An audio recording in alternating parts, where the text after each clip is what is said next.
Yo creo que lo de trauma es de lo menos que ven, pero en los servicios de urgencias, pues siempre les llegará algo. Pues bueno, y ese algo, ese poquito que les llegue, pues que sepan tratarlo lo mejor posible o que tengan una idea de lo que se trata para poder ayudar al paciente, para poder opinar con propiedad acerca de lo que está pasando.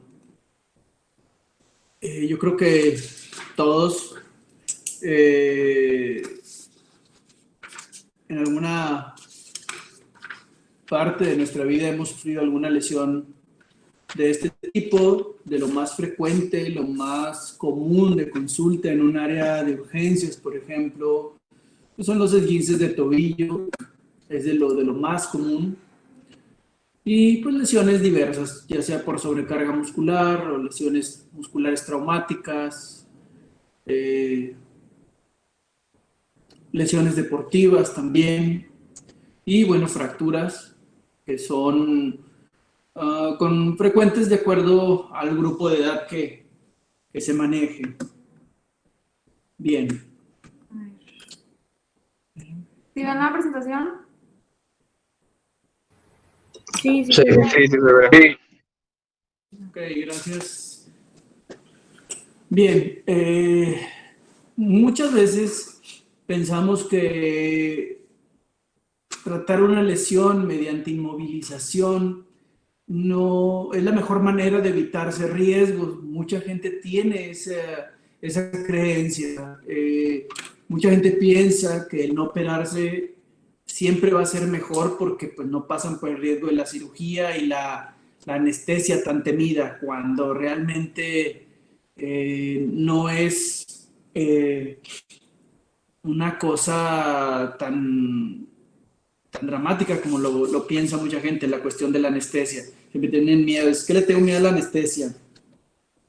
Claro que hay eventos descritos de todo, tanto de la anestesia como de cualquier procedimiento quirúrgico en cuanto a complicaciones, pero bueno, el hecho de inmovilizar a un paciente, de no operarlo y tomar el camino del tratamiento conservador mediante inmovilización de algún tipo, ya sea una ferulización prolongada, un aparato de yeso, que nos referimos a aparato de yeso como todos aquellos yesos circulares, botas o extremidad superior, o férulas o yesos muslopodálicos, como para los que utilizan para lesiones de rodilla o fracturas de tibia. Todos ese tipo de inmovilizaciones tienen sus consecuencias, ya que causan atrofia importante, tanto muscular como de los huesos también. Tienen una desmineralización por desuso y llegan a tener una osteopenia después de cierto tiempo. Incluso en pacientes jóvenes, fuertes, hay una osteopenia marcada después de una inmovilización por un tiempo, pues tal vez no tan prolongado, con 4 semanas, 6 semanas que tú tengas inmovilizada una extremidad, empieza esta desmineralización por desuso. La tasa de atrofia es mayor durante los primeros días que en las fases posteriores, es decir, hay lo que veíamos en la primera clase de este recambio óseo, hay una salida importante de sales minerales del hueso hacia la circulación y no hay neoformación ósea.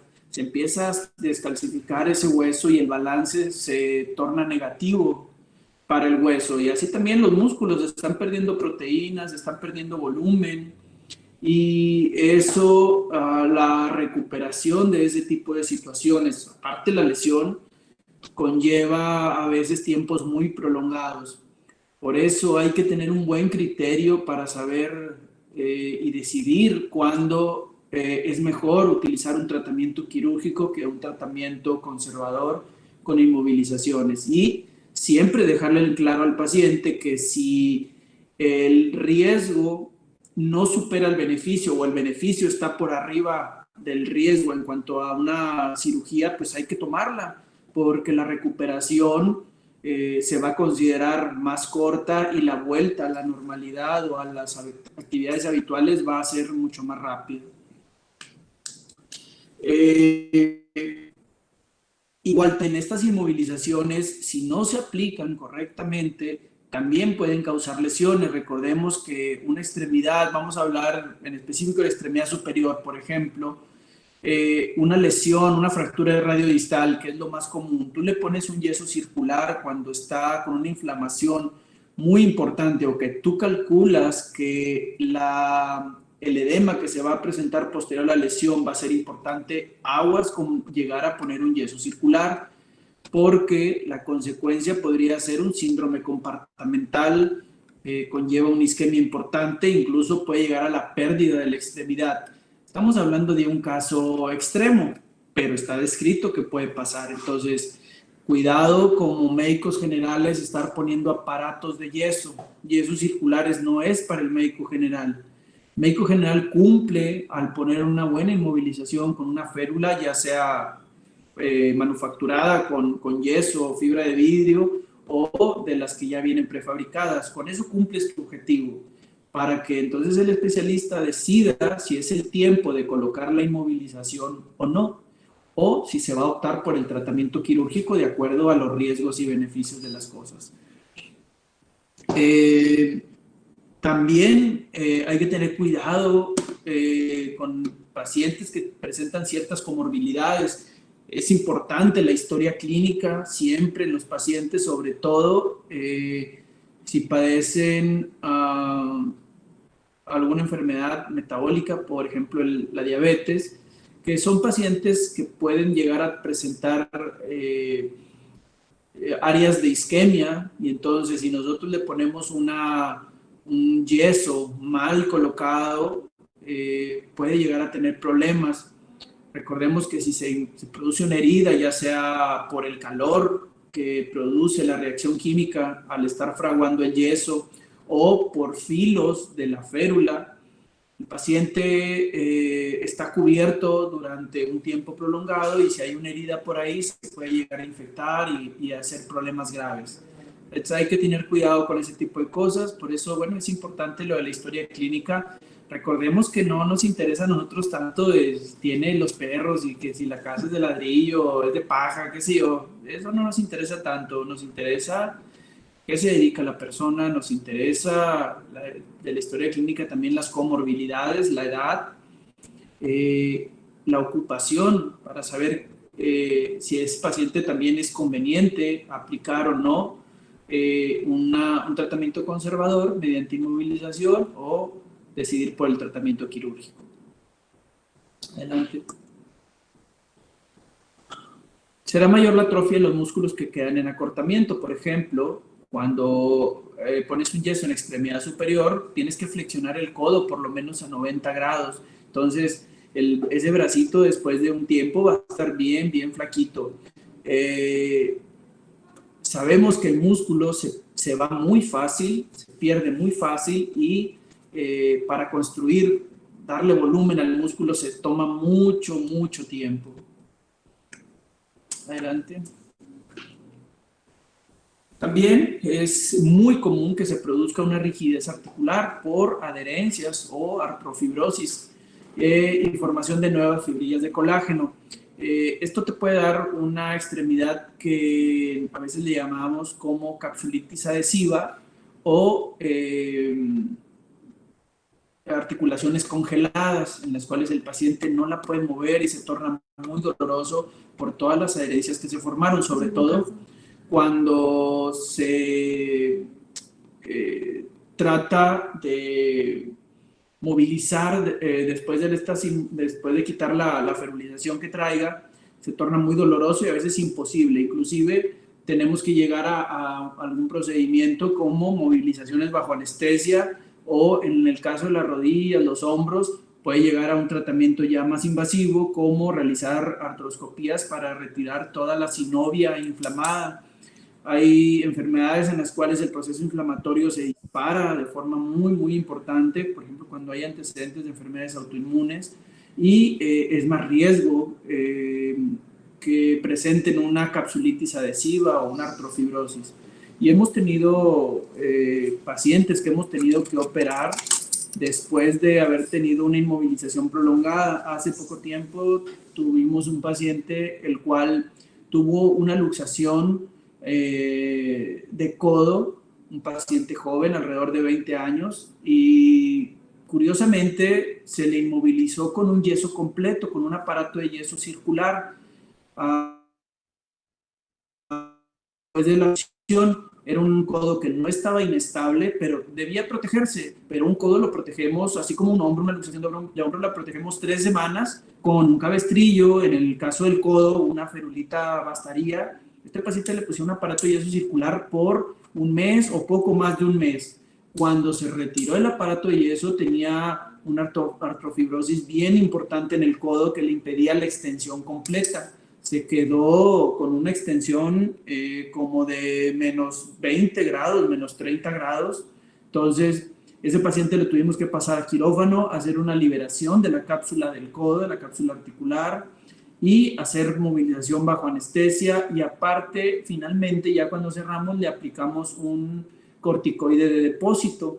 ¿Cuál es la finalidad de aplicar el corticoide de depósito ahí? Bueno, pues que se eviten adherencias posteriores. Sabemos que los corticoides son los desinflamatorios más potentes que podemos encontrar, y entonces a modo de una infiltración lo pusimos dentro de la articulación, e inmediatamente ese paciente, aún con puntos de sutura en su piel, lo mandamos a rehabilitación, una rehabilitación agresiva, una rehabilitación temprana, para que no volviera a pasar el mismo proceso. Sabemos que el cuerpo desencadena una serie de eventos inflamatorios para sanar las partes que estén lesionadas o agredidas, por decirlo de alguna manera, después de una cirugía. Entonces, ese caso pues, fue muy gráfico de lo que puede pasar con una inmovilización prolongada o mal indicada. Factores que hay que tomar en cuenta para saber o sospechar lesiones. Parte de la historia clínica, en la cual pues es obvio que preguntamos la edad, y aparte es algo que sospechamos con el simple hecho de observar al paciente, es que el envejecimiento tiene efectos sobre el aparato o sobre el sistema musculoesquelético, ya que a partir de los 25 años de edad la masa muscular empieza a disminuir en 4% por decenio. Obviamente no es algo absoluto, es un porcentaje que se toma como un promedio, ya que hay gente que, bueno, pues trabaja mucho formando masa muscular, pero en población general, la raza que no hace ni madres, pues va a disminuir un 4% por decenio. A partir de la sexta década aumenta este porcentaje de desgaste, digamos, hasta un 10%.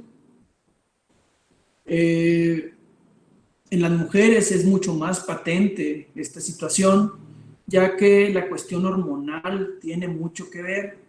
Las mujeres también, sobre todo las de usanza antigua, donde lactaban a 7, 10 huercos chingados que tenían, pues obviamente se descalcificaban bastante y tenían que llevar una terapia hormonal de reemplazo. Claro que es muy común ahora también, pero las señoras estas de antes se acababan de tanto huerco que tenían. Y obviamente eso predispone a que las lesiones sean más importantes, más fuertes en mujeres, con mecanismos que a veces se pueden considerar simples, como caídas de tu plano de sustentación, tienen fracturas muy importantes, muy graves. Por eso tenemos que los músculos de los ancianos son más susceptibles a las lesiones, obviamente ya no tienen la misma capacidad de sus fibras musculares, y el potencial de curación de estas estructuras pues es mucho menor. Por lo tanto, se les recomiendan a ellos los ejercicios de baja intensidad. Que camine la persona, está bastante bien, que se mantenga activa, que haga ejercicios con mucho estiramiento, más repeticiones que peso, está bien para esta persona, para ese tipo de personas, ese grupo de edad. Y los tendones muestran alteraciones degenerativas a partir de la tercera década. Eso es bastante triste, pero bueno, los que andamos ya en la cuarta, pues ya estamos valiendo madre.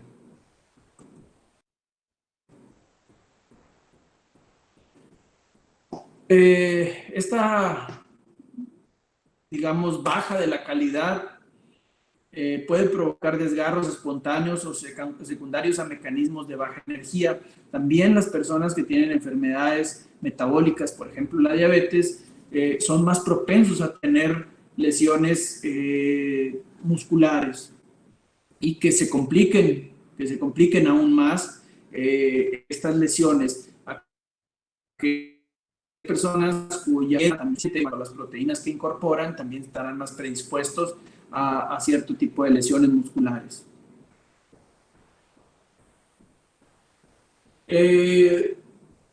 Las tendinopatías, por ejemplo, ahí viendo la imagen, estamos viendo una imagen del tendón del tibial posterior, que es el principal tendón que va por la parte interna del tobillo, junto con el flexor largo del primer dedo y el flexor largo de los dedos. El tibial posterior es el tendón más grueso y con la edad es un tendón que va mostrando una cierta degeneración, más común en mujeres, más común a partir de la quinta década de la vida, más común en gente con sobrepeso u obesidad.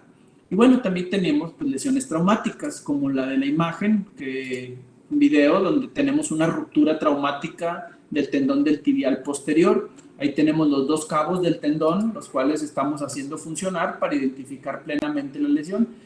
Ese es un caso muy particular que nunca me había tocado ver una lesión así. Es una mujer que se le cayó un vaso de vidrio y el vaso de mala fortuna le seccionó por completo específicamente el tendón del tibial posterior. No se llevó nada más que el tendón del tibial posterior.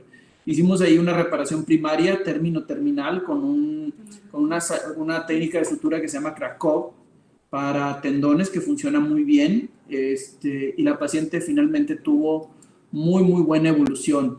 Cuando uno repara un tendón potente como este, tienes que aplicar una inmovilización de por lo menos 6 semanas con el pie con ligera aducción. Por favor, revisen lo que es aducción, lo que es abducción, para que podamos entender y estar en el mismo canal con los términos que utilizamos. Entonces, ese movimiento que ven ahí es esa aducción o inversión del pie. Entonces, así lo inmovilizamos para quitarle tensión a la reparación del tendón y de esa manera que logre curar de buena manera. Hagamos memoria, o si no sabemos, los tendones tienen una pobre vascularidad, por lo tanto, tardan mucho más en sanar que un hueso o que un músculo, que el músculo tienen una alta vascularización. Y después los huesos y finalmente los tendones. Si enumeramos solamente esas 3 estructuras, los tendones son los peor vascularizados. Y una vez que se enferman, aguas, hay problemas ahí.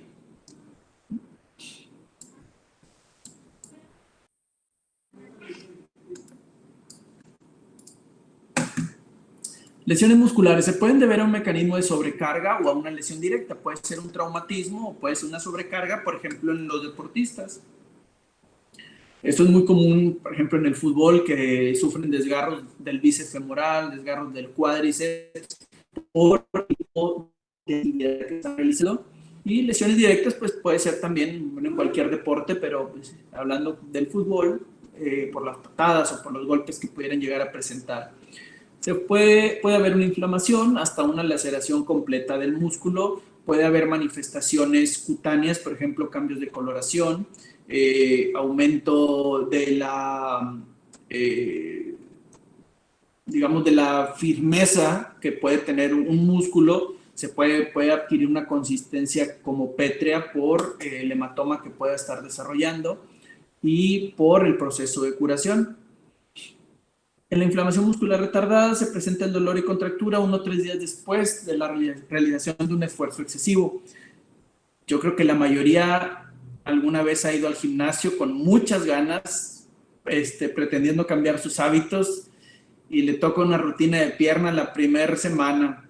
Ahí te encargo hasta para sentarte en la pinche taza. Andas agarrándote de todas las paredes porque no hayas ni cómo chingados mantener las piernas. Eso es muy común. Y conforme uno se va haciendo grande, se va haciendo viejo, es mucho más común. Así que tantéense, porque si no, ni para zurrar van a poder hacer.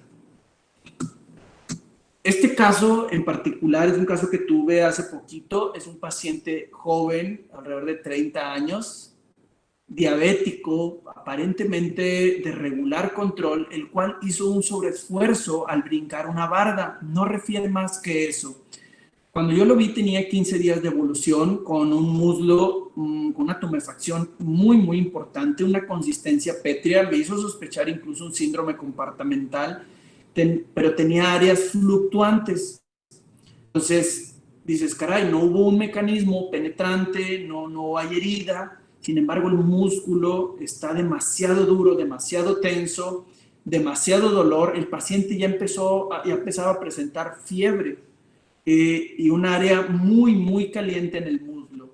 Le pedí una resonancia magnética, que es el estudio ideal para diagnosticar lesiones de tejido blando o lesiones de partes blandas, sea músculo, ligamentos, tendones, estructuras neurológicas. Entonces le pedimos una resonancia y la cual en sus imágenes se apreciaban diversas colecciones líquidas. Entonces lo pasamos al área quirúrgica para, en la zona que tenía fluctuación, hacer una incisión y ver qué es lo que estaba coleccionado. Veamos esta imagen.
Doctor, disculpe, pero yo no lo escucho.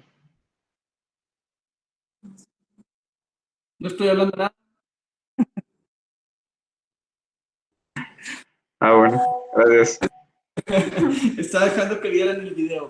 Ese paciente tenía disecado prácticamente todo el muslo. Afortunadamente salvó la articulación de la rodilla. Como ven, salió material licuefacto ahí, abundante pus, muy extenso. Esa parte que vieron ya había salido lo principal. Yo creo que salió de 300 a 500 cc de pus de ese lugar, bastante caliente que estaba la zona. Yo no lo olí, te digo, porque traía una máscara especial, no tengo COVID, pero dicen que olía muy mal. La verdad, a mí no me llegó el olor por el tipo de máscara que tenía. Ese paciente, de una cosa muy simple pareciera, mucha gente lo minimizó porque lo vieron antes otros médicos, incluso el paciente fue a que le dieran masaje y fue peor, porque él pensaba que era un simple desgarro y bueno, ya vimos la consecuencia. ¿Qué pensamos que pudo haber pasado para llegar a ese punto? Muy probablemente hubo un hematoma. Ese hematoma funcionó como un caldo de cultivo y este paciente tenía una bacteriemia. Por alguna situación había bacterias en su torrente y llegaron y les gustó para estacionarse en ese caldo de cultivo y provocó todo este problema. El paciente evolucionó de buena manera, ya sin fiebre, obviamente el dolor disminuyó bastante, pero la herida se queda abierta. En estos casos es muy conveniente en cierto punto de la evolución colocar un sistema BAC. No sé si lo han escuchado. El sistema BAC es un sistema de aspiración. De hecho, son las iniciales de lo que es un aspirador en inglés. Es un sistema de presión negativa, un sistema de vacío que te permite ir sellando y drenando a la vez los planos de una herida. Entonces le aplicas este sistema BAC al vacío y todo se va coleccionando en un contenedor. medio de esa presión negativa. Está chupando todo el tiempo lo que puede llegar a coleccionarse en esa herida. El paciente todavía tiene el pack puesto, tiene alrededor de 6 días, creo, con hoy. Mañana lo vamos a revisar a ver qué tal va ese back, a ver qué tanto ha coleccionado, a ver si ya lo podemos retirar, porque en un momento dado esa herida la tenemos que volver a lavar y entonces cerrar, esperando que ya no forme nada, ¿verdad? Bueno, cosas que acompañan todo esto de las lesiones, pues la rigidez, la debilidad, aquellos deportistas que incrementan de forma súbita su entrenamiento o aplican técnicas inadecuadas, ahí está equivocado, son más propensos a las lesiones. Esos deportistas que llamamos de fin de semana, que van a jugar cualquier deporte y se quieren comer la cancha en el primer partido, es muy común que les sucedan lesiones. Los regímenes de ejercicio populares de sin dolor no tiene valor, pueden ser más perjudiciales que benéficos definitivamente. No tienes por qué estar sufriendo. La mayoría de la gente que está en los gimnasios, seamos honestos, no tiene una preparación para ponerte una rutina, un plan de ejercicio adecuado. Muchos de ellos se hicieron ahí a lo que vieron y ya después ahí ya empiezan a ser coaches. Yo creo que dista mucho de eso. Yo en lo personal me he lesionado en el gimnasio por rutinas mal hechas o por llevar hasta límites más allá de lo correcto mis articulaciones. Me he lesionado hombros, codos, piernas. Entonces hay que tener mucho cuidado. Y bueno, también lo que uno hace por iniciativa propia, piensa uno que es muy fácil hacer este tipo de cosas y pues realmente no. La distensión muscular es el desgarro parcial de una unidad miotendinosa. Tenemos grados, grado 1, grado 2, grado 3. Grado 1, donde solamente hay una distensión excesiva de las fibras musculares. El grado 2, donde hay una ruptura parcial. Y el grado 3, donde está desgarrado por completo. Esto es algo subjetivo, ya que el diagnóstico se hace, por ejemplo, por ultrasonido. Para empezar, la persona, el observador o el que está explorando, el radiólogo en este caso, debe tener un entrenamiento especial en aparato musculoesquelético para poder diagnosticar bien estas lesiones. No es fácil, entonces es muy común que te puedas llegar a confundir. Yo creo que los médicos que tratamos este tipo de lesiones, traumatólogos, rehabilitadores, médicos del deporte, ya nos basamos mucho en la sintomatología de cómo se presentan estas cosas. Y bueno, utilizamos el método de correlación con la radiología, con los ultrasonogramas de tejido blando, pero realmente es difícil ver así fielmente el grado de ruptura de los músculos.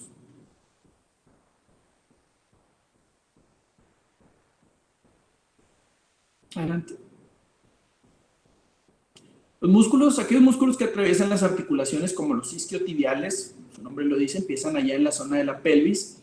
El bíceps braquial, que está en la extremidad superior, que va desde la zona del hombro hasta insertarse en la tuberosidad proximal del radio. El recto anterior del muslo, los aductores, los gemelos, que van desde la zona del calcáneo, el tendón de Aquiles se inserta en el calcáneo y su inserción proximal es en la parte posterior de los cóndilos femorales.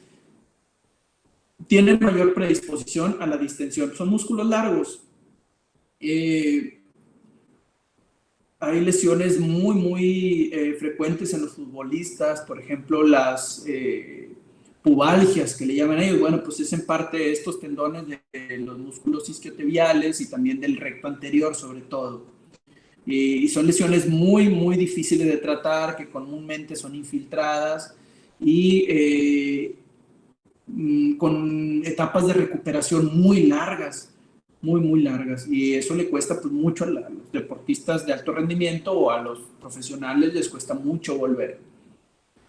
Las contusiones por lesiones no penetrantes y las laceraciones por lesiones penetrantes pueden llevar a una miositis osificante, como es en la imagen donde vemos, es un muslo, donde vemos ahí una lesión que se osificó.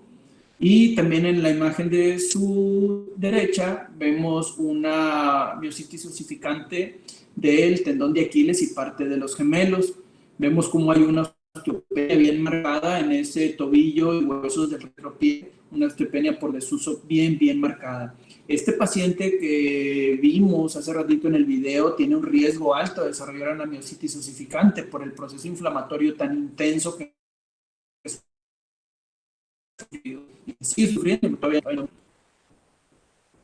La reparación del músculo esquelético pasa por 4 fases, donde hay primero una necrosis y una degeneración, un proceso inflamatorio, una fase de reparación y finalmente una formación de tejido cicatrizal. Si se hacen muy frecuentes estas lesiones musculares con muchas zonas de cicatrización, va perdiendo sus propiedades el músculo de distensión y de contracción, va perdiendo sus propiedades con todas esas zonas de cicatrización que tiene. En los primeros 5 días viene la formación del hematoma, la regeneración se inicia a los 7 a 10 días de la lesión, y cuando la lesión ha sido importante, la fibrosis empieza a las 3 semanas, es decir, la reparación, la cicatrización. Después de una laceración completa, el músculo solo recupera su función en un 50%, es bastante dramática la caída de la función del músculo.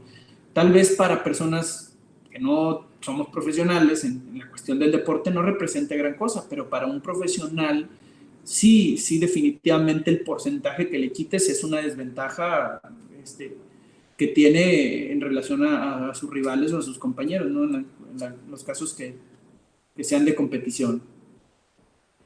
El tratamiento inicial de la distensión muscular aguda se inicia con el método RICE, que es Rest, Ice, Compression, Elevation. Eso quiere decir las siglas RICE, que aplica para muchas cosas. Para la mayoría de las lesiones musculoesqueléticas siempre es primero esto. Mucha gente confunde esta situación de los medios físicos como el calor y el frío sobre qué aplicar primero y empiezan aplicando calor, ¿no? En una etapa donde viene la inflamación, el calor hace una vasodilatación y obviamente va a haber más productos de inflamación en la zona. Entonces, lo que uno quiere en una etapa inicial para disminuir el edema es una vasoconstricción y esto se va a lograr con el frío.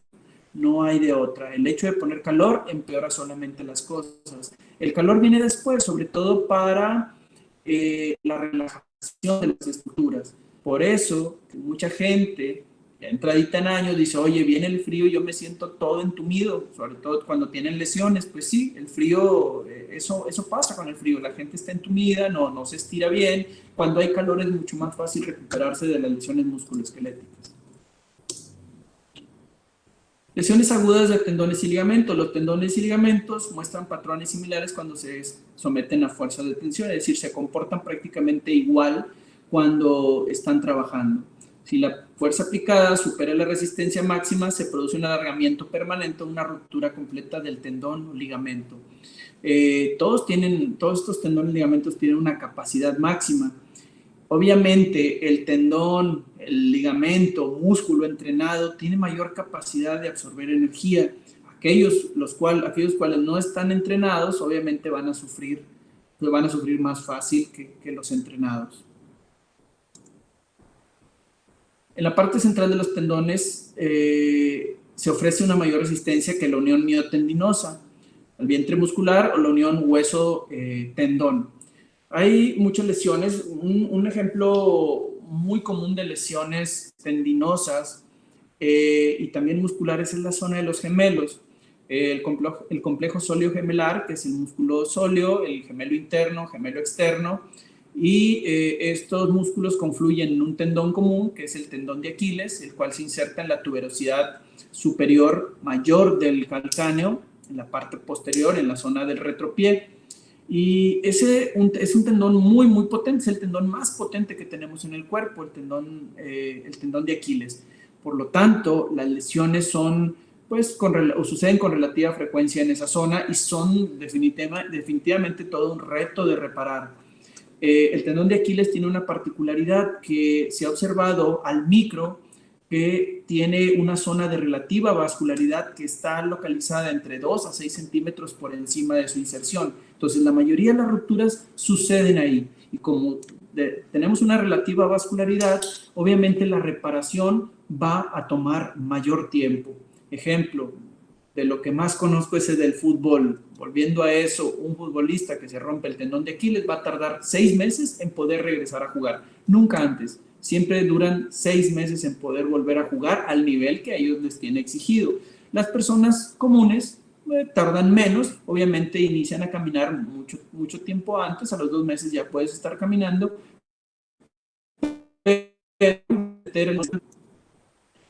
Adelante. Lesiones ligamentarias, bueno, esa imagen que tenemos ahí en la pantalla, en la diapositiva, habla de lesiones de ligamentos.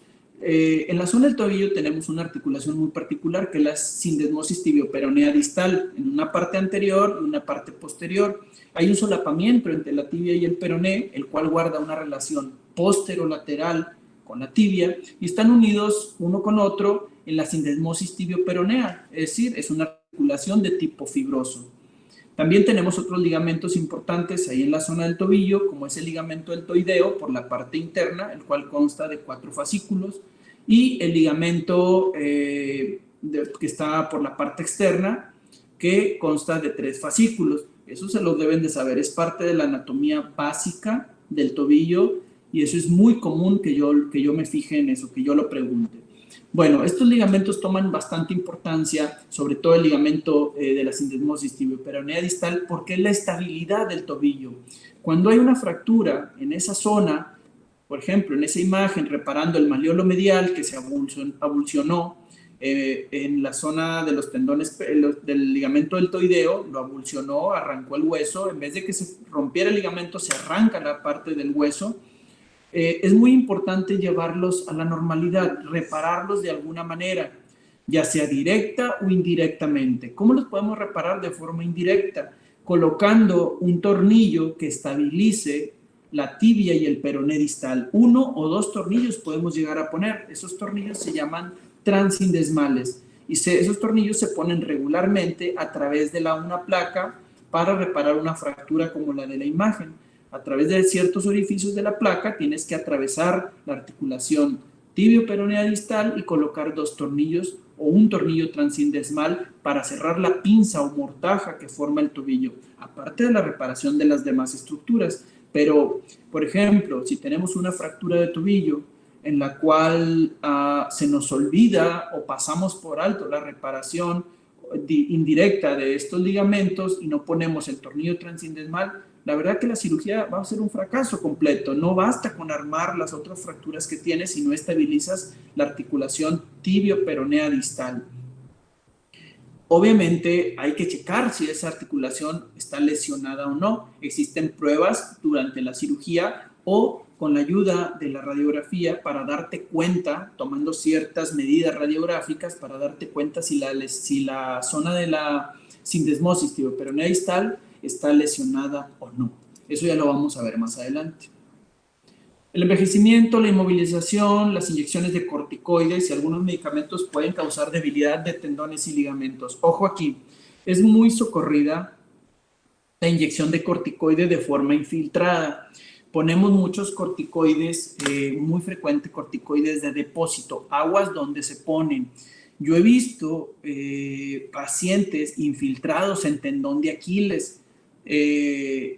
Terrible ese tipo de práctica, porque en una persona cualquiera, no tiene que ser un profesional, puede causar un debilitamiento importante de los tendones y pueden llegar a romperse.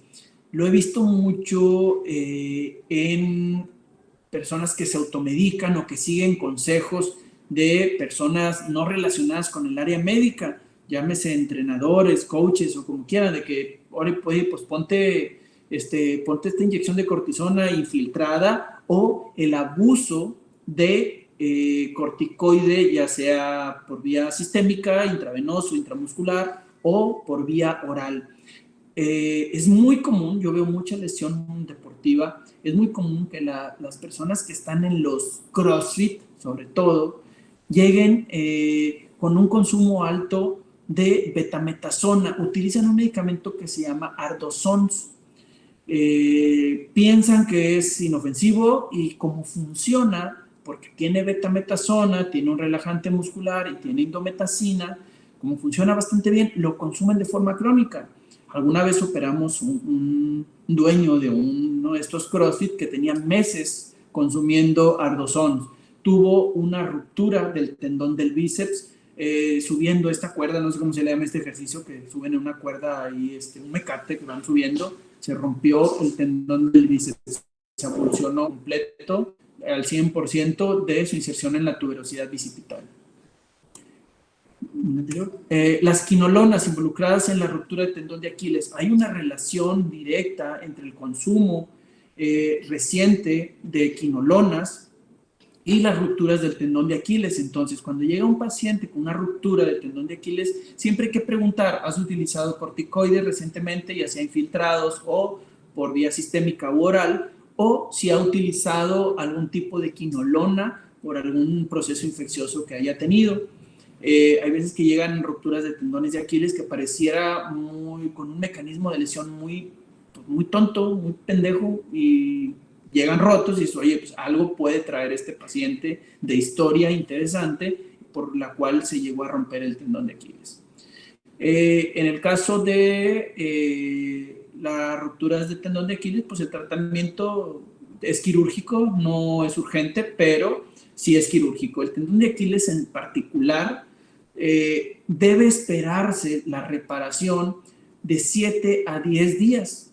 Bueno, el cuestionamiento podría decirse, ¿por qué, verdad? ¿Por qué tiene que esperarse así? Porque las fibras, cuando viene una ruptura del tendón de Aquiles, las fibras quedan así como pelitos de trapeador, así todos despochinados. Entonces, cuando tú quieres hacer tu sutura con la técnica que tú quieras, en este caso yo utilizo mucho el Krakow, tratas de agarrar esas fibras que están totalmente desorganizadas y es muy difícil. La fuerza tensional que te queda con la reparación no es muy buena. Entonces, dejas que la naturaleza solita vaya organizando un poco esas fibras y te quede una especie de muñoncito. Ese muñoncito solamente lo reavivas un poco de los extremos, las fibras las reavivas un poco en los extremos, las limpias o las peinas, y entonces haces tu reparación término-terminal siempre y cuando esto sea posible, ya que a veces cuando hay lesiones muy extensas de tendón de Aquiles tenemos que utilizar algunos injertos libres o injertos de tendones referidos. El tendón que más comúnmente utilizamos para reforzar o para sustituir parte del tendón de Aquiles es el flexor largo del primer dedo del pie. A nadie le sirve andar doblando la falange distal del primer dedo del pie, no menos que vayas a recoger calzones del piso. Es todo, no te sirve para otra cosa. Entonces el tendón es prescindible, lo podemos utilizar para hacer la reparación del tendón de Aquiles. Y es son técnicas muy fregonas. Otras rupturas que puede haber es la ruptura proximal del bíceps braquial en su porción corta, que es la porción extraarticular que se inserta en la apófisis coracoides, como lo ven en la imagen, y esto te da un signo de Popeye. Así se ve, así se llama, signo de Popeye, porque se hace como una bolita. Si recordamos el personaje cuando se tomaba sus espinacas, se le hacían unas bolillas ahí en los brazos bien flaquillos. Bueno, pues así estos pacientes así se presentan. Pero curiosamente sigue funcionando. ¿Por qué? Porque el bíceps tiene dos vientres o dos porciones. La porción larga, que es intraarticular en la zona del hombro, que va por la corredera bicipital en la parte proximal del húmero, y la porción corta que se inserta en la apófisis coracoides y que es la que habitualmente se rompe con mayor frecuencia. La curación de tendones, ligamentos ocurre en 4 fases: inflamación, proliferación, remodelación y finalmente la maduración. El proceso de los tendones revestidos por sinovial es diferente a los extrasinoviales. Inicia a los 3 días, la segunda fase entre 4 a 6 semanas siguientes, las últimas 2 fases hasta por 1 año más. En este caso, ahí está englobado el tendón de Aquiles. Observen todo el tiempo que lleva de repararse un tendón de Aquiles. Es larguísimo. Para que quede por completo, es mucho tiempo. Adelante. La disminución prolongada da lugar a la aparición de adherencia, lo que ya habíamos hablado, y la disminución de los procesos de deslizamiento, retraso en la recuperación de la resistencia y en conjunto todo a una mala evolución. En muchos casos son recomendables los ejercicios de rehabilitación tempranos, siempre que sea posible. Ojo con esto, por si no lo saben, existe un médico especialista en rehabilitación que malamente la gente les llama fisioterapeuta. No, el fisioterapeuta o licenciado en terapia física es una cosa, es una licenciatura cortita, que no sustituye nunca a un médico. Un médico especialista en rehabilitación, los cuales hay muy pocos aquí en la ciudad, eso de residencia, igual que en este caso que de trauma, incluso más que los pediatras, hacer rehabilitación te lleva 4 años hacer el curso de especialización. Entonces es medicina más 4 años de rehabilitación. Entonces, hay que tener respeto por estos médicos porque mucha gente dice, no, pues es un rehabilitador, mejor voy más barato, no es un doctor, pero mejor voy con mi amigo el rehabilitador, el fisio. Fisio, vamos a ponerlo en este contexto, sin quitarle méritos a nadie. Digamos que ustedes van a hacer una casa. Para que se las diseñe, le hablan a un arquitecto y a un ingeniero. Y el que la ejecuta es un albañil. El ingeniero y el arquitecto no andan con las manos llenas de cemento, ¿sí? En este caso, quien pone las terapias de rehabilitación es el médico especialista. Él no te va a hacer ningún ejercicio, él le va a decir a los fisioterapeutas qué tienen que hacer. Es muy, muy común, yo no sé en otras ciudades, pero en esta, que de repente se volvió a estar, a estar en auge el hacer ejercicio, los gimnasios, cuando antes era una ciudad de sedentarios y de mucha obesidad, ahora también así han proliferado las escuelas, los cursos y las clínicas de rehabilitación, y es muy común que nos lleguen pacientes bien lastimados y bien toreados porque se brincaron al médico especialista en rehabilitación y se fueron directo al fisio. Los fisios también deberían entender que su campo de acción se debe limitar a lo que diga el médico especialista, porque van al fisio por una lesión de rodilla un paciente de 79 años y va otro de 20, bueno, son de rodilla los dos, órale, lo mismo. No va a ser igual, no son recetas de cocina, cada paciente es único y es particular. Entonces, no caigan en esas pendejadas, denle su lugar a cada especialista que se chingó 4 años para poder indicar las cosas que pone en sus planes. Tendinopatías crónicas son más frecuentes de lo que pensamos. Es muy común ver pacientes con tendinopatías crónicas, no son urgencias, por lo regular son pacientes que ya llevan meses con dolores articulares relacionados a los tendones, y estos están muy relacionados con la actividad laboral. Vuelve a tener importancia la historia clínica. Olvídense de los perros y de las pinches letrinas. ¿Qué haces? ¿A qué te dedicas? ¿Sí? ¿Qué consiste tu actividad?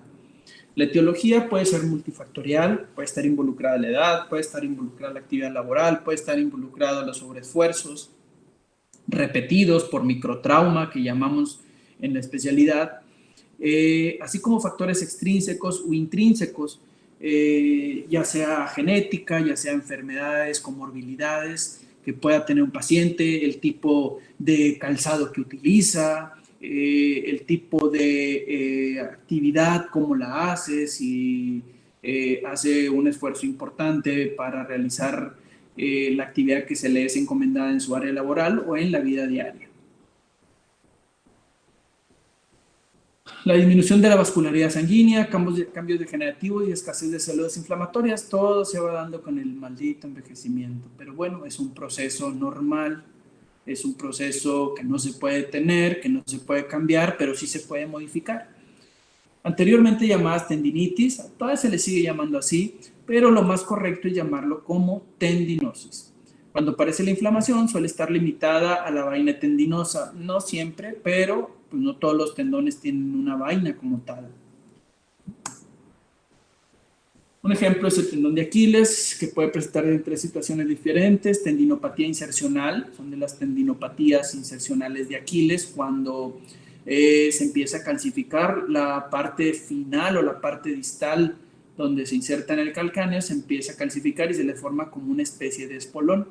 La paratendinitis, que es la inflamación alrededor del tendón en su vaina, Y las tendinosis, la inflamación propia de la sustancia tendinosa. También puede haber problemas en la unión miotendinosa que provoca debilidad y limitación funcional. El riesgo de ruptura aumenta. El tratamiento es de acuerdo a la zona afectada. Puede llevarse de reposo, puede haber corrección de factores mecánicos, fisioterapia, AINES. ¿Por qué consiguen una interrogación los AINES? En los casos de los tendones que curan muy, muy lentamente, si nosotros utilizamos, lo menciona la literatura, estamos inhibiendo un proceso de reparación natural. Entonces, lo ideal sería utilizar solamente analgésicos. Bien importante aquí. Tú vas al doctor con una tendinopatía de Aquiles, sea cual sea su localización, y tú le dices, señora, usted no necesita ningún medicamento desinflamatorio. No, bueno, pues no te van a querer pagar la pinche consulta. O finalmente se lo van a tomar por iniciativa propia. Si no, voy al doctor y no me das ni madre, pues entonces ¿a qué vine, no? Mejor me curo yo solo en la casa. Realmente no se deberían de dar AINES, pero lamentablemente en nuestra sociedad difícil de educar a cuestiones muy sencillas como el hecho de no tener tantos pinches huercos, ¿tú crees que te va a entender alguien tan fácil que no le vas a dar un AINE por un dolor que tiene o por una inflamación que tiene? Es muy complicado. Entonces a veces termina uno cediendo, aunque sabes que no es lo más correcto. Pero bueno, tratar de dar más analgésicos que AINES. Se pueden aplicar con prudencia también las corticoides. En el caso de las tendinopatías insercionales o las tendinitis en general, hay que tener cuidado, los podemos poner infiltrados, no en el tendón de Aquiles, nunca muy tibial posterior y con mayor facilidad en los tendones, por ejemplo, en los codos de tenista o codo de golfista en la extremidad superior, o de forma ya sea intramuscular o intravenosa. ¿Sí? Bueno, eso es todo. Ya me cansé. No me pregunten ni madre porque ya me voy. No se crean, no. Si hay algo, pregúntenme. ¿Dudas? Doctor, Sí. hace rato cuando mencionó el término pubalgia había dicho que es o sea, que así dicen los fisios. Y sí me he dado cuenta que lo usan mucho ese término, pero dijo que ellos se referían así. O sea, ¿sí se dice sí o no? Sí, sí se llama así, es una pubalgia por la zona, ¿sí? Muy vaga la descripción porque no sabes, no le estás dando una etiología, solamente diciendo, pues tener una zona de dolor en la región del pubis. Pero bueno, ya hay que determinar, de acuerdo a la localización, de qué músculo, de qué tendón estamos hablando, ¿sí? Gracias. De nada. Doctor, ¿Qué más? yo tengo una duda. Cuando está explicando sobre lo del tendón de Aquiles, o sea que cuando se rompe, o sea, se hace así, dijo que quedan como unas fibritas y que se tenía que dejar un tiempo. 7, 10 días. O sea, pero entonces no se le pone nada, o sea, vaya, nada más lo estás con el puro dolor, o lo tratas puro dolor, o qué onda, o cómo. Sí, en el caso de las rupturas, pues sí, te enfocas en el síntoma principal que puede ser el dolor, aunque te voy a decir que si el tendón de Aquiles se rompe y tú no estás utilizando la extremidad porque realmente no puedes caminar, casi no hay dolor.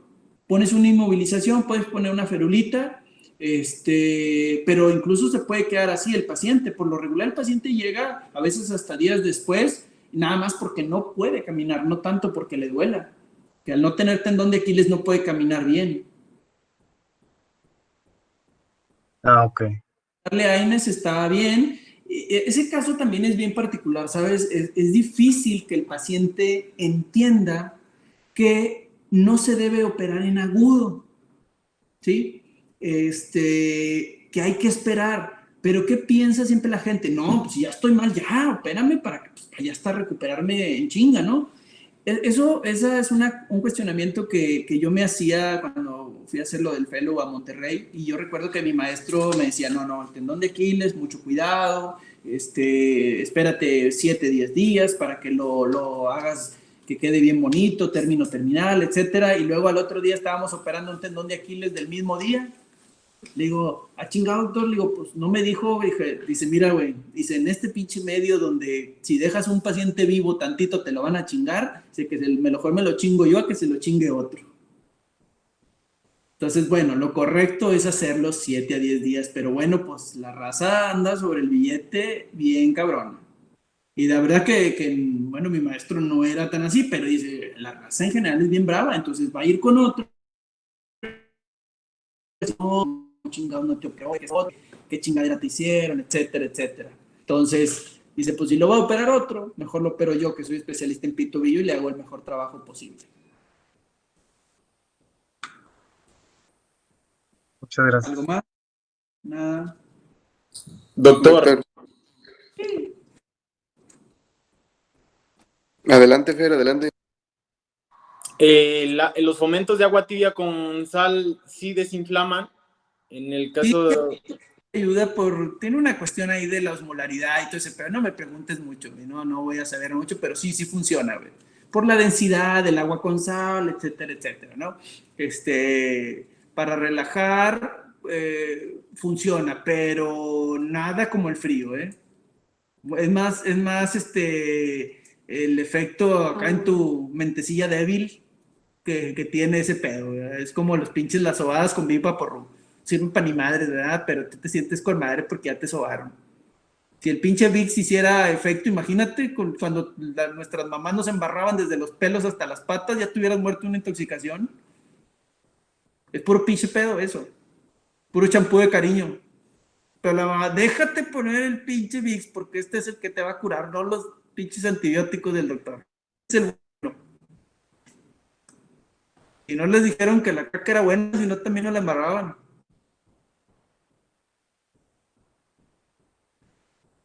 ¿Algo más? Ya, doctor, tengo una duda. Del tendón del hombro. Sí. Ese podría causar que bueno, es que mi mamá tiene un problema en el hombro, no sabe, no ha ido a ver al doctor, apenas le empezó, que no puede levantar bien los brazos. Entonces no sé si sea algún problema del tendón o algo así. ¿Qué edad tiene? Dice que le duele el hombro. Tiene 58 años. ¿Diabética? No. Bueno.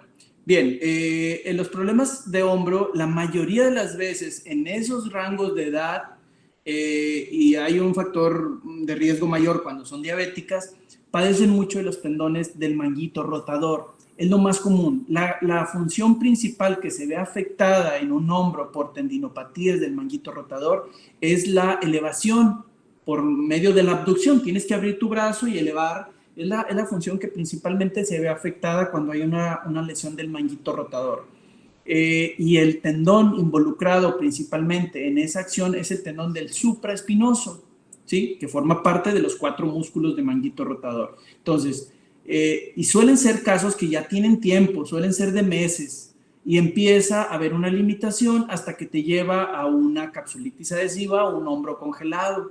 Entonces, tiene que atenderse tu mamá de ese rollo porque si no, después va a estar muy, muy limitada y cuando quiera volver supongamos que se opera y quiera volver a tener una actividad buena, va a ser más complicado. Va a haber muchas adherencias, la cirugía es más complicada, pero pues déjame decirte que la mayoría de los casos, así con la historia que me estás, así cortita que me estás diciendo, casi todos terminan en quirúrgico. Hay Sí, está bien, doctor. Para el manguito rotador. Uno es el proceso normal de envejecimiento, otro es el microtrauma repetitivo, aquellas personas que, por ejemplo, están pintando, los que nadan, los que, a las señoras que tienden mucha ropa, que están constantemente levantando los brazos para subir cobijas a veces mojadas, etcétera, etcétera. Esas son las personas que tienen esa predisposición. Y también las caídas. Soy caí, no pasó nada. No, bueno, nada aparente, pero hubo una lesión de los tendones del manguito rotador. ¿Algo más? Gracias. De nada.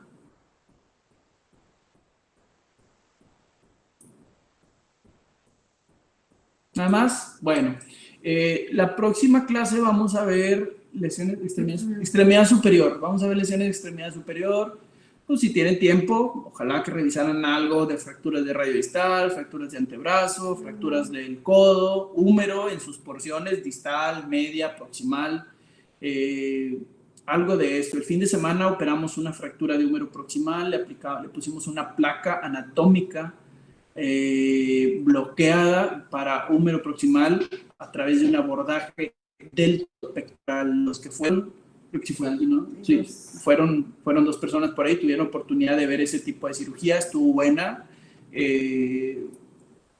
Poquito con dificultad porque el paciente con mucha masa muscular y pues grasita también.